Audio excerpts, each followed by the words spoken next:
அலைக்கும். இன்னைக்கு நம்ம ஹாஜரா கிரியேஷன்ல பண்ண போறது இன்ஸ்டன்ட் ரவா மிக்ஸ். இந்த ஒரே மிக்ஸை வச்சு உப்புமா, இட்லி, குழிப்பணியாரம் இன்னும் நிறைய பண்ணலாம். எப்படி பண்றதுன்னு பார்க்கலாம். அதுக்கு தேவையான பொருட்கள்: 1 kilo rava, coconut oil 3 table spoon, 3 வெங்காயம், கொஞ்சம் கருவேப்பிலை, ஒரு பெரிய கேரட், 10 பல் பூண்டு, 2 டீஸ்பூன் கடுகு, 20 முந்திரி, 2 பச்சை மிளகாய், 3 காஞ்ச மிளகாய், 1 இன்ச் இஞ்சி, 1 டேபிள் ஸ்பூன் கடலை பருப்பு. நான் 4 டீஸ்பூன் சால்ட் போட்டிருக்கேன்.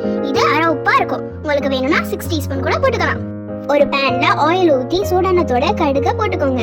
கடுகு நல்லா பொரிஞ்சதோட கடலை பருப்பு, காஞ்ச மிளகாய், பச்சை மிளகாய் போட்டு வதக்கிங்க. பூண்டு, இஞ்சி, வெங்காயம் போட்டு நல்லா முருக விடுங்க. வெங்காயம், இஞ்சி, பூண்டோட ஈரப்பதம் இல்லாம நல்லா வதக்கணும். அப்புறம் கேரட், கருவேப்பிலை சேர்த்துக்கோங்க. முந்திரியையும் சேர்த்து நல்லா முருகி வரணும். இத போல எல்லாமே முருகி ஈரப்பதம் இல்லாம வதங்கினதோட ரவாவையும் சேர்த்து நல்லா கலந்து விட்டுக்கோங்க. 10 மினிட்ஸ் நல்லா வதக்குங்க. கடைசியா உப்பையும் ஆட் பண்ணி கலந்து விட்டு அடுப்பை ஆஃப் பண்ணி ஆற விடுங்க. அவ்வளவுதான். இதை நல்லா ஆற விட்டு 1 மாசத்துல இருந்து 2 மாசம் வரைக்கும் யூஸ் பண்ணிக்கலாம். வெளியேயும் வைக்கலாம். ஆனா நீங்க நல்லா வறுக்கலன்ட்டா வெளியே இருந்தா கெட்டு போயிடும். ஃப்ரிட்ஜ்ல ஸ்டோர் பண்ணிக்கோங்க. இப்போ நான் இந்த மிக்ஸை வச்சு உப்புமா செஞ்சு காட்டுறேன்.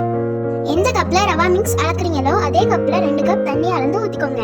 இந்த கப்ல நான் அளந்து எடுத்திருக்கேன். அதனால அதே கப்லயே 2 கப் தண்ணி ஊத்திக்கிறேன். 2 டீஸ்பூன் அளவு ஆயில் ஊத்தி 1/4 டீஸ்பூன் சால்ட் சேர்த்துக்கிறேன். நல்லா தண்ணி கொதிச்சு வந்த பிறகு ரவா மிக்ஸை சேர்த்து கைவிடாம கலக்கி விட்டுக்கோங்க. மூடி போட்டு 5 மினிட்ஸ் ஸ்லோ ஃப்ளேம்ல குக் பண்ணுங்க. சுவையான சாஃப்டான உப்புமா ரெடி. இப்போ நம்ம குழிப்பணியாரம் செய்ய போறோம்.